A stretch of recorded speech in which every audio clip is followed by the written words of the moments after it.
है बच्चों। अस्सलाम वालेकुम। पिछली वाली क्लास में हम लोगों ने अब तो जो कंप्लीट किया था हिस्ट्री के अंदर, वो हम लोग कंप्लीट करते हुए अबाउट दी खिलाफत मूवमेंट, नॉन कॉपरेशन मूवमेंट और कौन सा था सिया सत्याग्रह। ठीक है ना। इस क्लास में हम लोग शुरू करेंगे अबाउट दी रोलक एक्ट। ठीक है ना। मैं जैसा कि एनसीईआरटी की बुक आपके सामने दिखाई दे रही है, हम लोग देख पा रहे हैं इसमें कि हम लोग पढ़ेंगे। इसमें अगला पॉइंट है दी रोलक एक्ट। क्या पढ़ना बच्चों हम लोगों को? रोल एक्ट के बारे में। अब रोल एक्ट में क्या करना होगा हमें ये समझना है। कोई बात नहीं, एनसीईआरटी की बुक से तो थोड़ी है, साफ हो जाएगा। ये देखो ऐसे करके, ये करके हो गया।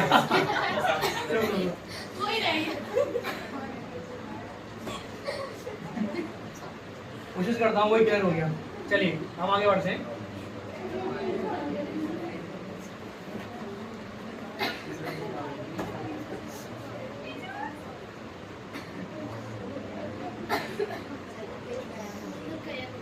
चला गया, मैं पढ़ते लेता हूँ, नो प्रॉब्लम।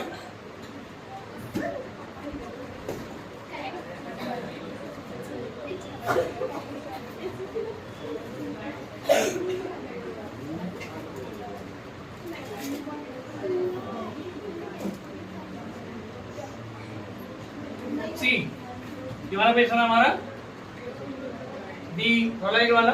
देखो सुनो, पहले पढ़ना क्या है इसके अंदर हमें। ठीक है बेटा, पहले शुरू कर दूं सब कुछ। रोल एक्ट आया था 1919 में। कब आया था ये? 1919 में आया था। मतलब क्या है इसका?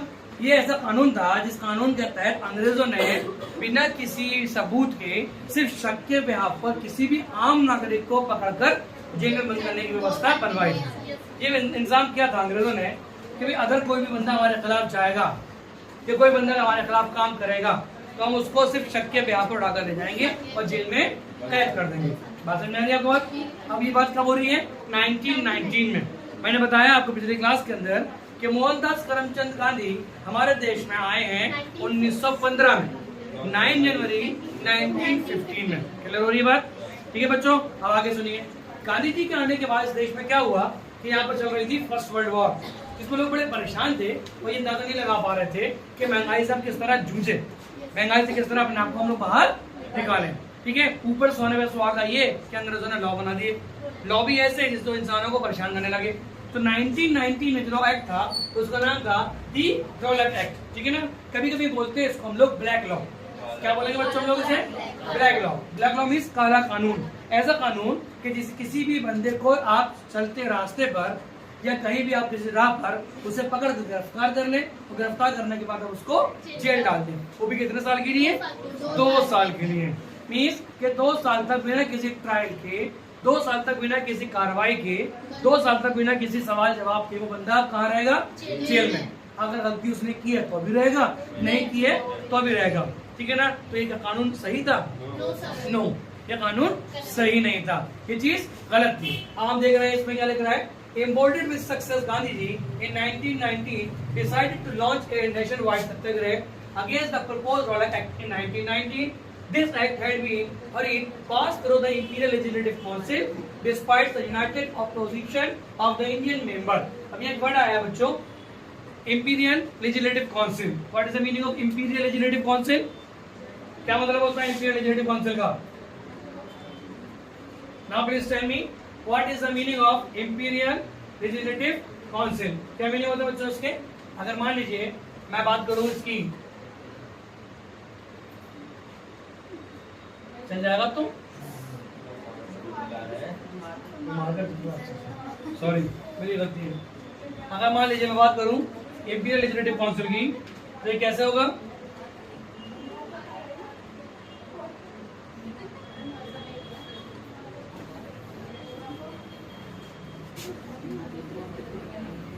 इंपीरियल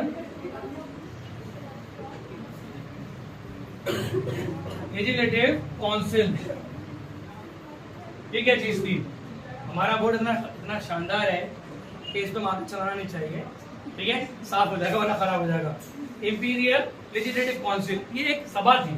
क्या था इसके अंदर? इस सभा के अंदर जैसे हमारे यहाँ लेजिस्लेटिव असेंबली पार्लियामेंट होता है, उसी तरह स्टेट के अंदर भी होता है हमारे यहाँ लेजिस्लेटिव असेंबली, उसके अंदर क्या होता है, सारे एमएलए बैठे होते हैं, और पार्लियामेंट के अंदर सारे एमपीज बैठे होते हैं। ठीक है बच्चों, पार्लियामेंट में बैठते हैं एमपीज, और लेजिस्लेटिव काउंसिल में बैठते हैं, लेजिस्लेटिव असेंबली में बैठते हैं एमएलए। इसी प्रकार से भारत के अंदर इंपीरियल लेजिस्लेटिव काउंसिल थी। क्या मकसद था इसका इंपीरियल लेजिस्लेटिव काउंसिल का? इसका मकसद था कि भारत के अंदर अगर हम बात करें अपने देश में,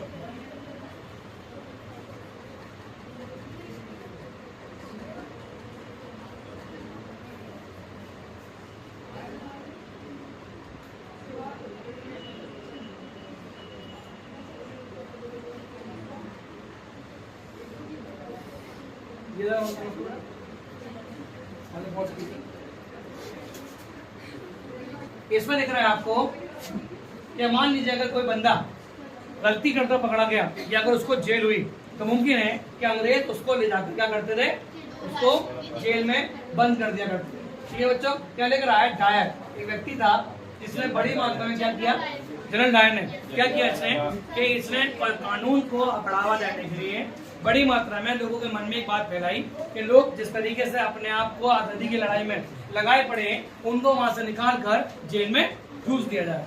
ठीक है बच्चों, अब आगे सुनिए, बुक में देखिएगा आप लोग एनसीईआरटी की, इसमें लिख रहा है कि जनरल डायर ने क्या किया, जनरल डायर ने बड़ी मात्रा में पूरे पंजाब में, क्योंकि इस कानून के लिए पूरे भारत में एक लड़ाई चली थी कि हम इस कानून को लागू नहीं होने देंगे।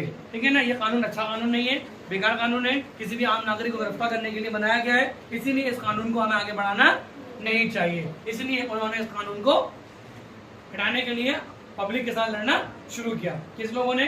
कांग्रेस पार्टी ने, और इसके साथ साथ बहुत सारे लोगों ने भी। ठीक है ना, अब हुआ क्या इसमें कि 13 अप्रैल 1919 की बात थी। 13 अप्रैल 1919 जिस प्रकार से अलीगढ़ जिले के अंदर नुमाइश लगती है, इसी प्रकार से पूरे भारत में जगह जगह मेले लगते हैं, नुमाइशें लगती हैं। ठीक है, इसी प्रकार से भारत के पंजाब के अंदर अमृतसर के अंदर एक मेला लगा हुआ था, उसका नाम था काल बैसाखी। ठीक है ना, बैसाखी का मेला, कौन सा मेला था वो? बैसाखी फेयर था। ये महीना है लगभग अप्रैल का महीना। ठीक है बच्चों, है बता भी आ रहा हूँ, उसी पे आ रहा हूँ। पंजाब के अमृतसर में 13 अप्रैल 1919 को एक मेला की घटना, मेला लगा हुआ था। ठीक है ना, जो मेला जहाँ लगा हुआ था उस जगह का नाम था जलियांवाला बाग। ये था अमृतसर के अंदर। जैसे अलीगढ़ में जगह है नुमाइश ग्राउंड, अलीगढ़ में जगह तुर्कमान गेट, अलीगढ़ में जगह ऊपर कोट, इसी तरह अमृतसर के अंदर जगह थी जिसका नाम था जलियांवाला बाग। ठीक है, आप देखिए जरा, ये फिगर दिखाई दे रही है आपको, इस फिगर के अंदर क्या दिखाई दे रहा है आपको? इस फिगर के अंदर बड़ी मात्रा में देख पा रहे हैं कि यहाँ पर ये जो रास्ता दिखाई दे रहा है, ये वाला, ये दिस एरिया, ये जो रास्ता है, ये रास्ता जाने और आने का एक ही था, पतला सा रास्ता था। ठीक है, इसी रास्ते से आपको जाना है अंदर, इसी रास्ते से आना है। पहले किसी जमाने में यहाँ पर बाग हुआ करता था, ये बात कर रहा हूँ 1919 की। पहले किसी जमाने में यहाँ बाग हुआ करता था, वो बाग काट दिया। ठीक है, उस जगह को खाली करके इन्होंने मेले की व्यवस्था कर ली। अलीगढ़ नुमाइश में जहाँ नुमाइश लगती है वहाँ बड़ी मात्रा में बहुत बड़ा मैदान है, खुला मैदान है, हर तरफ से जाने की जगह है, हर तरफ से आने की भी जगह है। वो इसलिए रखा गया है कि अगर मान लो खुदा ना खास्ता बाय चांस अगर आग वाग लगा गई, तो टेंट तो होते प्लास्टिक के, मिट्टी के, लकड़ी के बने हुए, अगर आग लगा गई तो आम पब्लिक कम से कम भाग की जान तो बचा लेगी अपनी। यहाँ से सीखा हम लोगों ने। क्या हुआ इसमें कि जब रॉलेट एक्ट की आग बहुत तेजी से पूरे भारत में फैली और लोगों में गुस्सा फैला कि हम लोग इस चीज को एक्सेप्ट नहीं करेंगे कि हम लोग अंग्रेजों के द्वारा बनाए गए एक ऐसे कानून को क्यों माने जिसमें सिर्फ और सिर्फ शक के बिहार पर गिरफ्तार कर लो। मैं मान लो मैं जा रहा हूँ अगर मार्केट में और अंग्रेज मेरे पास आए और मुझसे बोले चलो भाई तुम्हें गिरफ्तार किया जाता है कि तुम्हें हमें तुम्हारे ऊपर शक है। ये क्या बात हुई? शक किस चीज का है? कि आप अंग्रेजों के खिलाफ काम कर रहे हो, आपकी पॉलिसियां अच्छी नहीं है, आप पब्लिक को भड़का रहे हो, इसलिए हम आपको गिरफ्तार करते हैं। अब मेरा परिवार है, बीवी है, बच्चे हैं, अब जाहिर सी बात है अगर मान लीजिए उनका कमाने धमाने वाला मैं अकेला हूँ, ख्याल रखने वाला मैं अकेला हूँ, और अगर मुझे ये लोग गिरफ्तार करके ले जाएंगे अंग्रेज, उनकी देखभाल करने वाला कौन होगा? इस प्रकार से भारत के अंदर कांग्रेस पार्टी ने बड़ी मात्रा में इस आंदोलन को आगे बढ़ाया। सुनिए जरा गौर से जो मैं कहने वाला हूँ। इसमें क्या है, इसमें दो नाम आते हैं। कांग्रेस पार्टी ने बड़ी मात्रा में क्या किया, कि अपने दो लीडर्स, एक का नाम था सत्यपाल, ठीक है, और दूसरे का नाम था सैफुद्दीन। सैफुद्दीन किचलू, ठीक है ना। सत्यपाल, डॉक्टर सत्यपाल और सैफुद्दीन किचलू, ये कांग्रेस पार्टी के बड़ी इंपॉर्टेंट व्यक्ति थे, ठीक है ना। जैसे किसी पार्टी में कोई खास आदमी होता है, उनके साथ उनकी पार्टी आगे चलती है। उसी समय अमृतसर के अंदर कांग्रेस पार्टी के ये दोनों बड़े इंपॉर्टेंट लीडर थे। एक का नाम था सत्यपाल और दूसरे का नाम था सैफुद्दीन किचलू। ये ध्यान रखना, सत्यपाल और सैफुद्दीन किचलू, क्योंकि ये ट्राइब से रिलेटेड थे, इसलिए नाम सैफुद्दीन किचलू रहा, ट्राइब का नाम था इनका। अब इन्हें गिरफ्तार कर लिया गया। गिरफ्तार करने के बाद क्या हुआ कि कांग्रेस पार्टी में एक जोर उठा, शोर उठा, क्या आपने हमारे पार्टी के लीडर गिरफ्तार कैसे कर लिए, कोई वजह बताओ। अंग्रेजों के पास बताने की वजह नहीं थी, वह गिरफ्तार कर लिए गए। 2 साल के लिए ऐसी जगह भेज दिए गए जहां से आना आसान नहीं। अब क्या हो, अब कांग्रेस पार्टी ने ऐसा रास्ता चुना जिससे इनको रिहा करने की बात चले। और रास्ता कैसे हो सकता है भाई, भीड़ इकट्ठी करनी पड़ेगी, लोगों को लाना पड़ेगा। जब तक भीड़ इकट्ठी नहीं होगी, लोग नहीं आएंगे, तो बात हमारी पहुंचेगी कैसे अंग्रेजों तक। मैं अगर आज की बात करूं, अगर हमारी बात गवर्नमेंट नहीं सुन रही है, ठीक है बच्चों, अगर अंग्रेज हमारी बात नहीं मान रहे हैं या सरकार हमारी बात नहीं मान रही है, तो मुझे सरकार को अपनी बात पहुंचाने के लिए क्या करना पड़ेगा, धरना देना पड़ेगा, प्रोटेस्ट करना पड़ेगा, भीड़ को इकट्ठा करना पड़ेगा और अपने शब्दों में ऐसी ताकत लानी पड़ेगी कि सुनने वाला व्यक्ति मेरे बात मानने को तैयार हो जाए। ये हमारे गांधी जी के अंदर था कि गांधी जी भारत आए थे तो उन्होंने पूरा 1 साल का देश घुमा और उसके बाद आहिस्ता आहिस्ता साउथ अफ्रीका में जो सीख कर आए थे वो यहाँ पर उन्होंने अप्लाई क्या किया कि बोलने की ताकत होनी चाहिए। अगर आपको बोलने का हुनर है, काम करने की समझ है, तो आप हर किसी व्यक्ति को अपनी तरफ रुझान कर सकते हो, उसको रुजू कर सकते हो। अब क्या हुआ कि इन लोगों को रास्ता नहीं मिला कांग्रेस पार्टी को, क्या अगर हम जाएं तो जाएगा। क्या चुना इन लोगों ने कि उस समय पंजाब के अमृतसर के अंदर क्या हो रहा था, एक मेला लगा हुआ था जलियांवाला बाग के अंदर। वो मेला था बैसाखी का, गेहूं कटा था, गेहूं बिक रहे थे, गेहूं खरीदे जा रहे थे, ठीक है, झूले लगे हुए थे, बच्चों के लिए खिलौने लगे हुए थे, सब लोग आ रहे जा रहे। अभी जो रास्ता दिखाया मैंने आपको, ये रास्ता जाने का और रास्ता आने का भी था। अब इतनी संकरी गली में से अगर आप इतनी बड़ी भीड़ आप खाओगे, कुछ लोग तो दबके मर जाएंगे, am I right? और आप जरा और से देखें, ये जो लोग दिखाई दे रहे हैं आपको, they are the Britishers policeman and it is the dead body. ये डेड बॉडी है, समझे बच्चों, ये जो है ये डेड बॉडी है। जरा और से देखें आप इस वीडियो फोटो के अंदर जो आपको दिखाई दे रहा है, सी ये एक डेड बॉडी है। क्या लिख रहा है, General Dyer trolling orders being administrated by British soldier Amritsar. अब जरा सुनिए कहानी क्या हुई इसकी।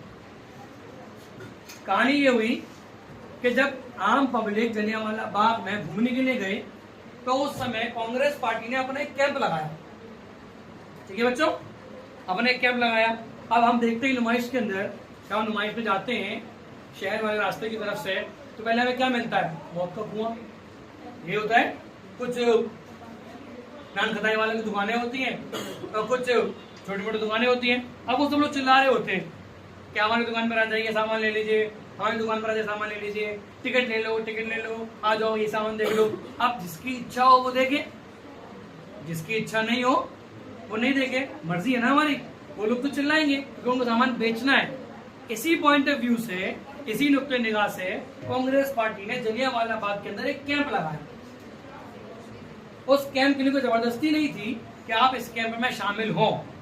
ये लोग तो कैंप लगाए खड़े हुए थे और स्पीच दे रहे थे, जिसको सुनना है सुनो, जिसको नहीं सुननी है उसको मत सुनो। बात समझ में आई, कोई जबरदस्ती नहीं थी। लेकिन वही कहानी होती है ना कि घर का भेदी लंका ढाए, अपने ही लोगों ने मुखबिरी कर दी। क्या मुखबिरी कर दी कि जलियांवाला बाग के अंदर जब कांग्रेस पार्टी के कुछ लीडर सैफुद्दीन किचलू और सत्यपाल की रिहाई के लिए डिमांड कर रहे थे, तो उन्हीं में से किसी आम भारतीय नहीं, कंप्लेन कर दी किसको? जनरल डायर को।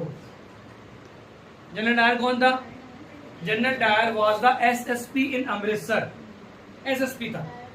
उसे खबर कही गई कि जनरल डायर जी सुनिए, अमृतसर में हालत खराब हो रहे हैं, जलियांवाला बाग में लोग आपके खिलाफ चले आ रहे हैं और अंग्रेजी गवर्नमेंट को खाड़ फेंकने के लिए कांग्रेस पार्टी ने एक तंबू गाड़ा रखा है, आप चले आइए, अगर आप नहीं आए तो हालत खराब हो जाएंगे। खबर तो झूठी है। बट डायर के पास क्या पता, उस समय मेरा मोबाइल फोन था, न क्या कहते हैं वीडियो रिकॉर्डिंग होती थी और ना ही वीडियो कॉल होती थी। अगर उस जमाने में वीडियो कॉल होती तो जनरल डायर तुरंत बोलते, हाँ पे बेटा वीडियो दिखाओ मुझे, वीडियो कॉलिंग करना। अगर उस जमाने में ऐसा होता है हम लोग करते ना आज, है ना। जैसे मैं अपनी बात करूं, उससे वाइफ पूछती है कहाँ हो, वो तो कोचिंग में, वीडियो कॉल करना जरा, मैं झूठ बोल रहा हूँ, कोचिंग में हूँ भाई, नहीं वीडियो कॉलिंग करो। अब मैं वीडियो कॉलिंग डर के मारे नहीं करता, होता तो मैं कोचिंग में ही हूँ, ठीक है। लेकिन अगर मान लो मोबाइल फोन ना होता तो कैसे यकीन दिलाते हम? तो जो टेक्नोलॉजिकली जितनी चीजें आगे बढ़ रही हैं, टेक्निकली हम लोग आगे बढ़ रहे हैं, उतना ही हम लोग ज्यादा शक में आ रहे हैं और प्रॉब्लम में आ रहे हैं, ठीक है बच्चों। हर तरह की चीजें हैं, हर चीज के फायदे और नुकसान है। चलिए थोड़ा मूड फ्रेश हो गया आपका, अब आगे बढ़ते हैं, ठीक है ना। मेरे पास और कुछ भी है बताने के लिए, लेकिन आपसे मैं बताऊंगा। अब यहाँ क्या हुआ, यहाँ ये हुआ कि जब जनरल डायर को खबर मिली तो उन्होंने तुरंत बिना सोचे समझे फौजें भेज दी, ठीक है बच्चों। शिमला उस समय राजधानी हुआ करती थी पंजाब। अब शिमला किसकी राजधानी है? हिमाचल प्रदेश की। शिमला कभी गए आप? नहीं गए।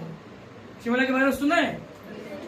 नहीं सुना है? ओह माय गॉड, मैं गया हूँ शिमला एक बार, ठीक है, वाइफ के साथ और बीवी और बच्चों के साथ। वाइफ और बीवी की होती है, ठीक है ना। आप कभी आप जाएं तो घूम के आना, जगह अच्छी है, आराम से घूम के आना, बर्फ खाकर आना और 1-8 किलो लेके भी आना, हम भी खा लेंगे आराम से, ठीक है बच्चों। आप सुनिए आगे। अब यहाँ क्या लिख रहा है कि जनरल डायर ने शिमला से लोग भेज दिए, अपनी फौजें भेज दी और ये बोला कि जाके देख कर आओ। खुद भी चला आया। मैं वीडियो दिखाऊंगा आपको थोड़ी देर में भी। जनरल डायर ने क्या किया? जनरल डायर जब वहां आया,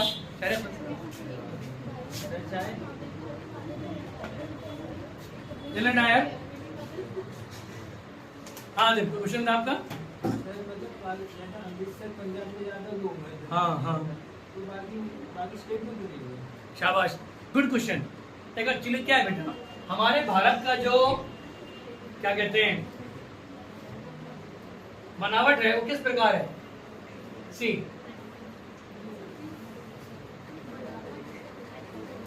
हमारे भारत की टोपोग्राफी है वो कुछ ऐसी है ना, ये हमारा भारत है, ठीक है ना। आपने क्लास 9 में पढ़ा होगा, this area comes under the Himalayan region. Simple सी बात है, हिमालय में आता है ना। This area comes under the plains area, ठीक है ना। This area comes under the Rajasthani रेगिस्तानी एरिया।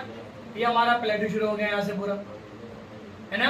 ये पूरा आपका प्लेटू का है, ये ईस्टर्न घाट और ये वेस्टर्न घाट।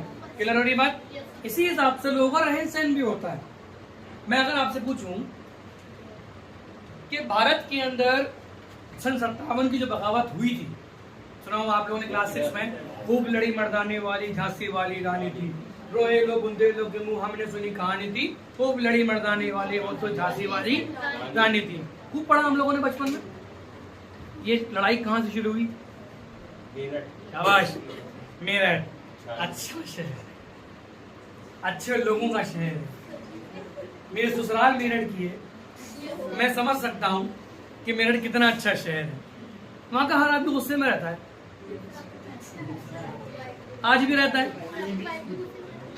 मेरे भी गुस्से में रहती है। आप समझ रही होंगी, लेकिन मैं फिर भी कूल एंड काम रहता हूँ, बिकॉज एमयू का पढ़ा हुआ हूँ, एमयू के बच्चों को पढ़ाता हूँ, उसी की तैयारी कराता हूँ, तो एमयू से मेरे को मोहब्बत है। इसीलिए ये मेरा चमन है, मेरा चमन, और मैं अपने चमन का बुलबुल हूँ। और मेरे बुलबुल की आवाज़, मतलब मेरी आवाज़, मेरी बुलबुल तो मेरे भाई भी अगर सुन ले तो वो बोलेगा अच्छा तुमने बुलबुल कहीं और भी छोड़ रखी है, ठीक है। मेरी आवाज़ जो है वो बुलबुल की तरह है। लेकिन मैंने चीज़ देखी है कि मेरठ के अंदर के लोगों में गुस्सा बहुत है, तैश बहुत है, जोश बहुत है। जाहिर सी बात है, 100 साल पहले भी होगा। मेरठ शहर कोई आज का तो है नहीं, ये तो महाभारत में जिक्र है इसका हस्तिनापुर के नाम से। अलीगढ़ की बात करूं, अलीगढ़ की शुरुआत होती है 1806 में, 1806 तब वजूद में आया अलीगढ़ हमारा। और अलीगढ़ में जो पहला बैनामा हुआ वो हुआ है 1867 में, उस्मान पाड़े में। पहला जो मकान बिका है, जिस मकान की खरीद फरोख्त हुई है अलीगढ़ में अंग्रेजों के जमाने में, वो हुई है 1867 में, जिसे बोलते हैं हम लोग बैनामा। पर आदिल जो सवाल पूछा है आपने कि सर बाकी शहरों में क्यों नहीं होता, सिर्फ पंजाब में ये इधर ही क्यों होता है, तो डिपेंड करता है वहां के लोगों के जोश में। अलीगढ़ में भी हुई थी बगावत। ऊपरकोट की जमा मस्जिद है, आप यहाँ देखना, यहाँ जलील साहब नाम से एक मौलवी साहब थे जिन्होंने अलीगढ़ के लोगों में जोश भरा था सन 57 की बगावत में लड़ने के लिए, और मद्रास तक लड़ने के लिए पहुंचे थे। मद्रास जो है सासनी में लगता है। अंग्रेज आगरा से मद्रास तक आए थे अपनी फौज लेकर, ठीक है। और पूरे अलीगढ़ जिले में जो जलील साहब थे ऊपरकोट की जमा मस्जिद के इमाम, इन्होंने अलीगढ़ जिले से सारे अंग्रेजों को मार भगाया था, और जो मारे नहीं गए थे, भागे नहीं थे, उन्हें मार दिया था। तो पूरा अलीगढ़ जिला भी हमारा सन 57 की बगावत में इन्वॉल्व था, ठीक है। क्यों था इन्वॉल्व? जाहिर सी बात है, जिस देश में मोहब्बत होगी, जिस प्रदेश में मोहब्बत होगी वो लड़ेगा। तो पंजाब के अंदर वो जोश था जिसमें लोगों में देश के लिए मरने कुछ करने की चाहत थी। भगत सिंह तो पंजाब के थे, ठीक है। लाला लाजपत राय पंजाब के थे। ये सब लोग कौन है? ये सब लोग वो थे जिन्होंने देश के फ्रीडम फाइटर में अपना रोल प्ले किया। बात क्लियर हो गई? चलिए अब हम आगे बढ़ते हैं। जनरल डायर जी क्या किया उन्होंने कि इन्होंने 20 सिपाही भेजे। वो 20 सिपाही एक ही साइज की। मेले में लोग, कुछ लोग मेला देख रहे हैं, कुछ लोग ठेला देख रहे हैं, कुछ लोग बात सुन रहे हैं, कुछ लोग नहीं सुन रहे हैं। इस जगह पर क्या था जलियांवाला बाग के अंदर कि मात और मात एक कुआं था पानी पीने के लिए, और बाकी मेला लग रहा था। जब फौजें रास्ते से इंटर हुई तो ये रास्ता ब्लॉक कर दिया गया यहाँ से, इस जगह से, ठीक है। अब आम पब्लिक अंदर बैठी हुई है, कुछ लोग सुन रहे हैं, कुछ लोग बात कर रहे हैं, कुछ लोग देख रहे हैं। क्या हुआ उसमें? उसमें यह हुआ कि बड़ी मात्रा में डर पैदा हुआ कि आखिर हो क्या रहा है, पुलिस वाले क्यों आए हुए हैं, हम तो आराम से सामान खरीद रहे हैं, बेच रहे हैं, पुलिस वाले क्यों आए? नो इन्फॉर्मेशन अबाउट इट कि क्यों आए हुए। ओके, जनरल डायर ने अपने सिपाहियों से बोला, stand up and ready for my order, मेरा ऑर्डर सुनने के लिए तैयार रहो। जनरल डायर के सबॉर्डिनेट में जो व्यक्ति था, उस व्यक्ति ने बोला कि सर क्या मैं इनको वार्न कर दूं? जनरल डायर ने बोला कि हम वार्न कर चुके हैं। जब रोलेट एक्ट आया था तो इस जो रोलेट एक्ट को मनाने के लिए हम लोगों ने साफ साफ बोल दिया था कि अगर कोई बंदा इस रोलेट एक्ट को नहीं मानेगा तो हम उसको जेल में डाल देंगे। लोगों ने हंगामा खड़ा किया। तो ऑर्डर निकला क्या? ऑर्डर निकला ये कि अगर कोई व्यक्ति बाहर निकलता है और बात एक्सेप्ट नहीं करता है तो हम उसको गिरफ्तार कर लेंगे। कर्फ्यू लगा दिया गया। और आगे जाकर क्या किया गया? आगे जाकर कर्फ्यू में और बढ़ोतरी कर दी गई। ये बोला गया कि अगर कोई व्यक्ति बाहर निकला तो देखते ही उसको शूट कर देंगे। इसे बोलते हैं हम लोग शूट एट साइट, ठीक है। कर्फ्यू में बाहर निकले अगर आप तो देखते गोली मार दी जाएगी। आप तो मेला करने बैठ गए। कैसे करने बैठ गए मेला? ना कोई अखबार था, ना कोई मोबाइल फोन था। तो जनरल डायर ने यह इल्जाम लगाया कि जब ऑर्डर था अमृतसर के अंदर कि कोई भी व्यक्ति बाहर नहीं निकलेगा, आप तो मेला लगाने बैठे हुए। हालांकि पता था उसको कि ये नादान लोग हैं, उन्हें पता नहीं है, लेकिन वो अपनी हट धर्मी के आगे किसी को सुनने को तैयार नहीं था। वो तो ये चाह रहा था कि मैं भारतीयों को ज्यादा से ज्यादा मारूं, ठीक है बच्चों। चलिए ये बात यहाँ हो गई। जब उसने अपने सबऑर्डिनेट से ऑर्डर दिया कि जैसे मैं ऑर्डर दूं वैसे आप लोग शूट कर दीजिए। 20 के 20 सिपाहियों ने ऑर्डर मिलने के बाद तब तक शूट करते रहे जब तक कि उनकी बंदूक की गोलियां खाली। समझ रहे बच्चों? क्या लिखा देखो यहाँ पे, as a news Jallianwala Bagh spread crowd to the streets in many North Indian towns। तो जलियांवाला बाग में आग लग गई, बड़ी मात्रा में लोग मर गए। सीधी सीधी बात है, अगर मैं नमाज देखने जा रहा हूँ तो मैं तो सिंपल खिलौना लेने जा रहा हूँ बच्चों के लिए, मैं तो बरूले खाने जा रहा हूँ, हलवा पराठा खाने के लिए जा रहा हूँ, ये तो करूंगा ना मैं। अगर मुझे खबर ना लगे और मेरे सामने पुलिस वाला आ जाए और वो देखते मेरे गोली मार दे तो मैं तो भाग भी नहीं पाऊंगा, क्योंकि मुझे पता ही नहीं कि क्या होने वाला है। वहां पर जितने लोग बैठे हुए थे सब के सब मारे गए। इतनी मौतें हुई हैं कि वहां जो कुआं था उस कुएं में लोगों ने कूद कूद के अपनी जान बचाई। पता है बच्चों आपको, एक कुएं की कम से कम गहराई 60 फीट तो होती ही होती है। अब तो अगर हम समरसेबल खोदें, समरसेबल जो बोरिंग होती है वो 200 तक मिल जाता है पानी, 150 तो मिल ही जाता है ना। लेकिन मैं बात कर रहा हूँ 1919 की, अभी पुरानी बात कर रहा हूँ, 100 साल पुरानी बात कर रहा हूँ। तो लोग उस कुएं में कूद गए और इतने कूदे कि कुआं लोगों की डेड बॉडी से भर गया। आप समझ लीजिए, लोग जिंदा कूदे थे लेकिन जिंदा लौट कर नहीं आए, वजन से लोगों के मर गया। वो तो बच्चे भी हैं, बूढ़े भी हैं, औरतें भी हैं। ये तो वो लोग हैं जो लोग जिन पर गोलियां नहीं चली, जिन पर गोलियां चली वो तो जिंदा मरे हैं। समझ रहे बच्चों? अब आगे सुनिए। जब ये सब घटना घट गई, इसके बाद पूरे देश में क्या हुआ? The police attack government building, the government respond with brutal repression seeking humanities and terrorised people satyagrahis were forced to rub their nose on the ground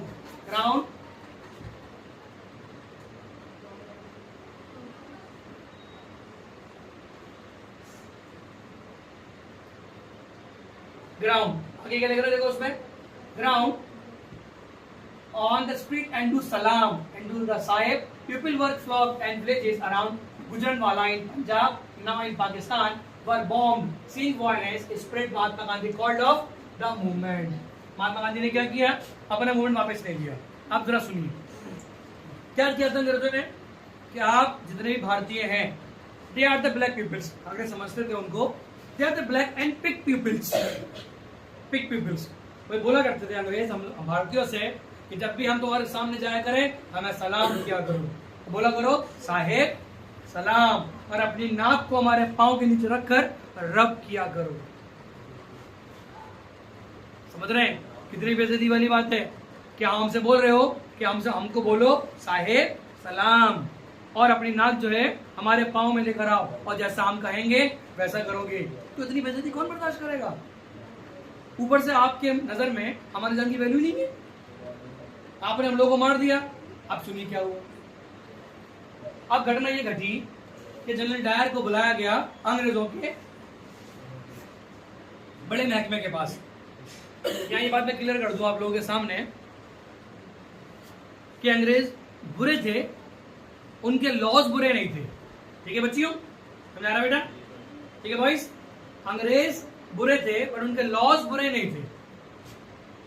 बात क्लियर कर लीजिएगा, अंग्रेज बुरे थे, लॉज बुरे नहीं थे। लॉज क्या कहते थे? लॉज ये बोला करते थे कि जो बात है वो बात होनी चाहिए, गलती है तो जेल में डालो, गलती नहीं है तो गिरफ्तार क्यों किया।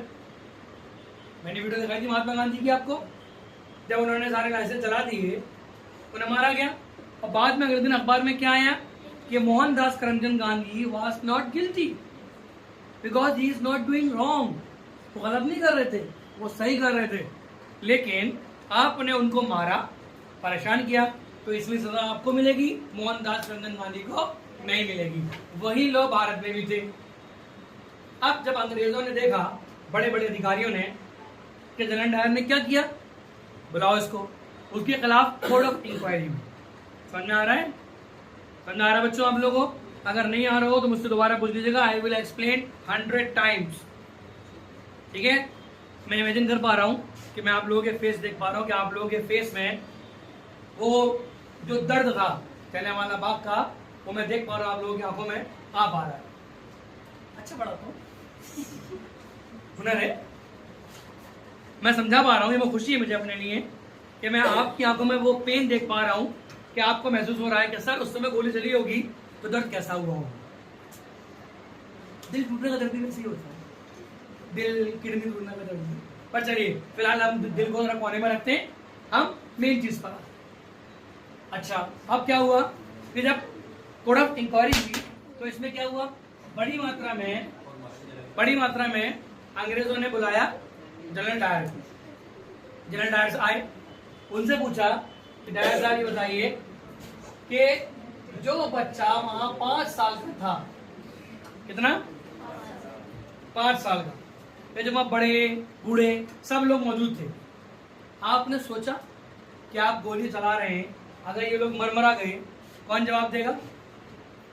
तो डायर ने बोला कि सर अगर वो मुझसे कुछ भी बात पूछते या मुझसे अगर किसी भी चीज की डिमांड करते तो मैं उनको देता। बड़े अधिकारी ने पूछा कि एक 5 साल का बच्चा क्या आपसे डिमांड करता? मैं आप लोगों से पूछता हूं, अगर मैं आप लोगों से बोलूं गोलगप्पे खाओगे, आप बोलोगे सर दिल की बात छीन ली। चाउमीन खाओगे, अरे सर लंबी लंबी चाउमीन ऊपर से मेयोनी डाल के खाएं। मोमोज खाओगे, स्टीम किए फ्राई, पानी आ गया ना मुंह में, सर जज्बाती हो गए। अगर मैं 5 साल के बच्चे से पूछूं, मैं उससे बोलूं बेटा मोमोज खाओगे चटनी वाले, तो वो बताएगा नहीं, because he does not know कि what is the strongness of the chutney. Red colour chutney होती नहीं जानता उसे, बच्चा क्या बोलेगा? ठीक है, इसी फीलिंग्स को क्या समझिए आप। तब अंग्रेजों ने बोला कि क्या तुम्हें इस बात का अफसोस नहीं जनरल डायर कि तुमने इन निहत्थे लोगों पर गोलियां चलाई? तो वो बोलता है कि हाँ सर मेरे को अफसोस है, मेरे को अफसोस इस बात का है कि मेरे बंदूक की गोलियां खत्म हो गई। क्या बोला? ये अफसोस है मुझे कि मेरी बंदूक की गोलियां खत्म हो गई, अगर मेरे बंदूक में और गोलियां होती तो मैं वो भी चला देता। आप जरा उस बंदी की सोच देखिए भारतीयों को लेकर कि वो हिंदुस्तानी लोगों से कितनी घिन करता था कि उसे इस बात का अफसोस नहीं कि उसने लोगों को मारा, उसे इस बात का अफसोस है कि उसकी गोलियां खत्म हो गई। बदतमीज कहीं का। अंग्रेजों ने क्या बोला कि भाई this man is mad, have to be gone mad, that's why इसकी सर्विस खत्म करो और इसको उठाकर इंग्लैंड भेज दो। आप सुनिए आगे, आगे क्या हुआ? आगे ये होता है कि इंग्लैंड जब पहुंचता है जनरल डायर, तो इंग्लैंड पहुंचने के बाद जनरल डायर का स्वागत होता है और वहां लोग बोलते हैं जनरल डायर को कि नवाब साहब आइए, आपने बड़ा अच्छा काम किया है। तो इंग्लैंड के लोग भी जनरल डायर से इतने खुश थे कि उन्होंने भारतीय कीड़े मकोड़ों को बहुत बेरहमी से मारा। समझ रहे बच्चों? तो जब मैं आपको हिस्ट्री पढ़ा रहा हूं कि मैं हिस्ट्री पूरा बेस लेके और पूरे डीप तरीके से पढ़ा रहा हूं मन से। समझ रहे बच्चों? आप ये समझने की कोशिश कीजिए कि इंग्लैंड के अंदर या यूरोप के अंदर बात करूं, भारत की इमेज कैसी है। हमारी इमेज न पहले अच्छी थी और न आज अच्छी है। वो तो ये अगर आपने अटेंडेंस ले ली हो तो रजिस्टर दे दिया।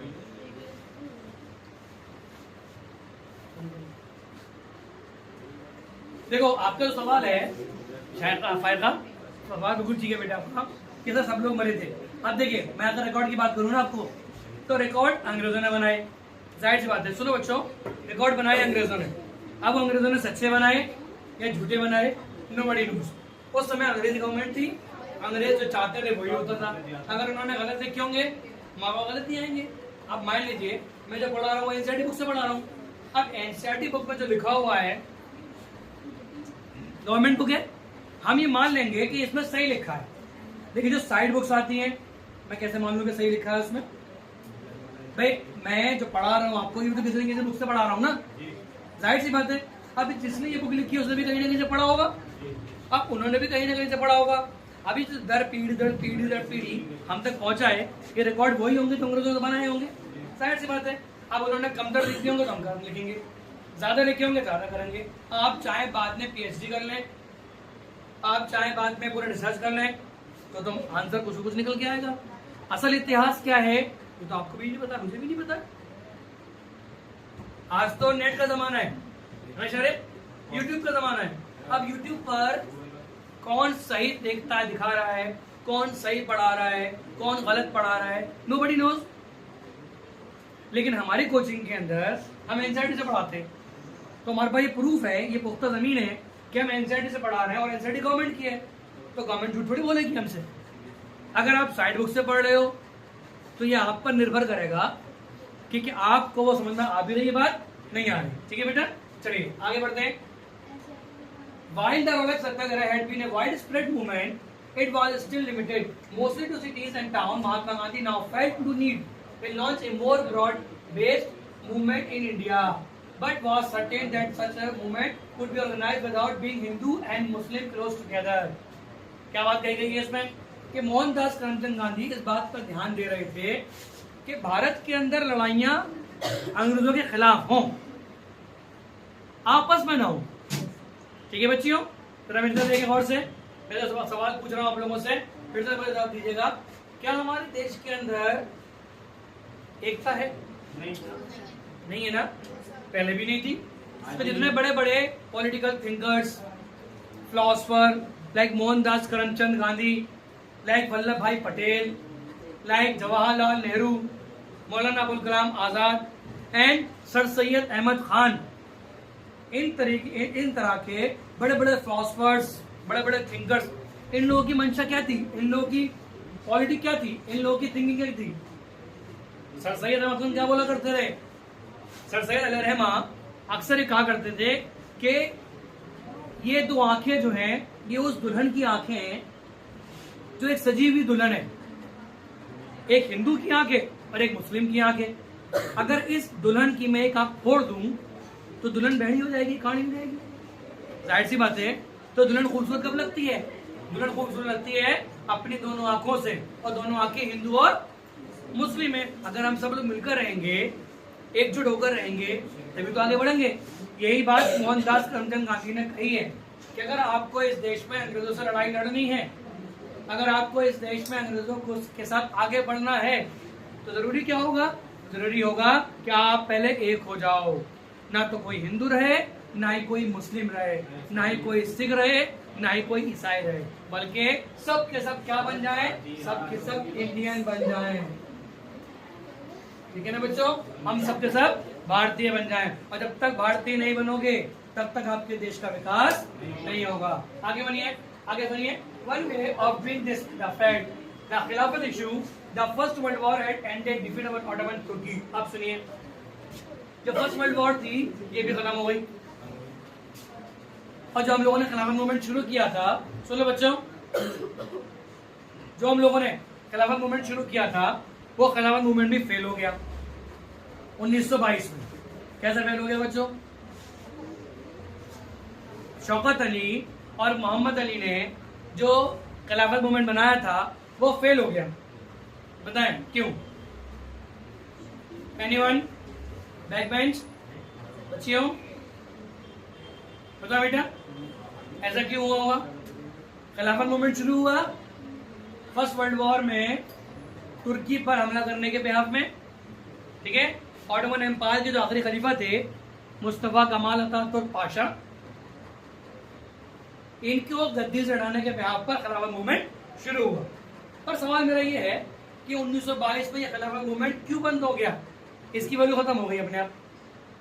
Anybody knows the answer? क्योंकि वर्ल्ड वॉर शुरू होने से पहले ये लिख किया था कि मतलब ये जो है ना ऑटोमन एम्पायर खत्म हो जाएगा, लेकिन में था नहीं, ऐसा तो कुछ नहीं है। यस सर, ऐसा कुछ नहीं है। ऑटोमन एम्पायर जो है, ऑटोमन एम्पायर के बारे में कहा जाता है कि ऐसी सल्तनत थी जिसके राजे महाराजे, जिसके बड़े बड़े जो अधिकारी थे वो काफी इंपॉर्टेंट थे, ठीक है ना। लेकिन ऑटोमन एम्पायर जो खत्म हुई थी वो खत्म हुई थी यस 1920 में, है ना। Very good Siya. But my question is that कि ऐसा क्यों हुआ? ऐसा क्यों हुआ? तो सुनिए, जिस देश के लिए आप लड़ रहे थे, जिस देश के लिए आप लोग आगे बढ़ रहे थे, उस देश की जनता ने साथ देना बंद कर दिया मुस्तफा कमाल अतातुर्क पाशा का। समझ रहे हैं? पाशा भाई का, जिस पाशा भाई के लिए आप लड़ रहे हो, उसी पाशा भाई की जनता ने उनका साथ देने से मना कर दिया। अब बताओ, जिसके लिए हम लड़ रहे हैं अगर वही आपस में लड़ जाए, हमारा लड़ने का फायदा क्या? इस बिहाफ पर यह मूवमेंट भी खत्म हो गया। अब आगे सुनिए, आगे क्या लिख रहा है? द डिफीट ऑफ द खिलाफत Khalifa temporal power of Khilafat committee was formed in Bombay in March 1919. A young generation Muslim leaders like the brothers Muhammad Ali and Shaukat Ali began discussing the Mahatma Gandhi with the possibility of the united mass agitation. Gandhi ji saw the operation of being Calcutta Session Congress September 1920 convicted support the Khilafat committee for Swaraj. Gandhi ji के अंदर एक बड़ी अच्छी बात ये थी, बल्कि मैं ये कहूँ कि गांधी जी के थॉट्स आज भी हम लोग मानते हैं, ठीक है बच्चों। गांधी जी का तो बड़ी अच्छी बात ये थी कि गांधी जी चीजों को समझ के बात करते थे। ऐसा नहीं है कि उन्होंने मुंह फाड़ा कुछ भी बोली है। अगर आज मोहनदास करमचंद गांधी की फिगर हमारी करेंसी पर आती है, नोट पर आती है, कुछ ना कुछ तो खास बात होगी ना उनके अंदर, जो गवर्नमेंट ने उनकी फोटो को नोट पर लगा रखा है। अच्छाई कहती है उनके अंदर कि मोहनदास करमचंद गांधी तो सत्यवादी थे, सच बोला करते थे और हमेशा यूनिटी पर ध्यान दिया करते थे कि अगर आपको आगे बढ़ना है तो जरूरी है जब तक आप एक नहीं हो जाओगे तब तक आपके देश का विकास नहीं होगा। ठीक है बच्चों, यहाँ से ये पॉइंट पूरा कंप्लीट। ठीक है बच्चों, आओ आते हैं next point. Next, no problem. देखिए मैंने स्टार्ट किया था 50 minute late, I will leave 10 minutes after. ठीक है, सुनिए आगे। Why non cooperation. अब अगली हेडिंग है हमारी why non cooperation. Now please tell me what is the meaning of non. Non की मीनिंग क्या होते हैं? नॉन मतलब ना मानना। What is the meaning of why? Simple answer है, ऐसा तो नहीं कि ये पता नहीं है कि मैं पूछूं आपसे व्हाट मतलब क्या। अगर मैं पूछूं आपसे व्हाट मतलब क्या ये बात क्लियर है ना? नाउ अब मैं आता हूं कॉपरेशन। कॉपरेशन क्या होता है? कॉम्प्रोमाइज करना। शाबाश। It is not operation, it is cooperation, कि मैं आपके साथ मिलकर काम करने को तैयार हूँ। ठीक है, अगर आप सब लोग मुझसे कोऑपरेट करोगे तो आपका फायदा है। हाई स्कूल आपको देना है, 11th क्लास का एंट्रेंस भी आपको देना है, मेरे को तो देना नहीं है। ठीक है बच्चों, अगर आपने कोऑपरेट नहीं किया, अगर आप बातें करते रहे और घर पे बैठ के पढ़ाई नहीं करी, या मोबाइल फोन में बातें करते रहे और मोबाइल फोन में पूछते रहे hello. In his famous book Hind Swaraj, ये सवाल कई बार आया है। मोहनदास करमचंद गांधी ने हिंद स्वराज कब लिखी थी? 1909। कब लिखी थी? सारे बोलो 1909। किसने लिखी थी किताब? मोहनदास करमचंद गांधी ने। कब लिखी थी? कौन सी किताब लिखी थी? हिंद स्वराज। क्लियर हो गई बात? अब सिंपल सा आंसर है, क्वेश्चन है मेरा, what is the meaning of Hind? Bharat. अगर मैं इसमें ये लगा दूं क्या बनेगा? हिंदुस्तान। अब ये क्या मीनिंग है? स्वराज का मतलब क्या होता है?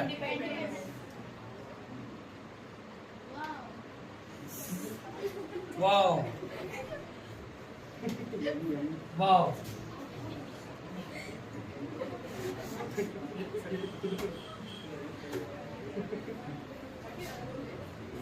Self rule. ये सैफ अली खान की तरह कौन बोला था? Self rule. Very good, no problem. इसका मतलब ये है कि मैं जो एक्सप्लेन कर रहा हूं आपको वो आपको वाओ वाओ मुजस्मी है, हमजा छोटी है बड़ी है। चलिए कंप्लीट करता हूं उसे। हिंद स्वराज इसका मतलब था कि अपने खुद का स्वयं का राज। ठीक है बच्चों, बस कल की क्लास को मैं आज की क्लास नहीं ऑफ कर रहा हूँ।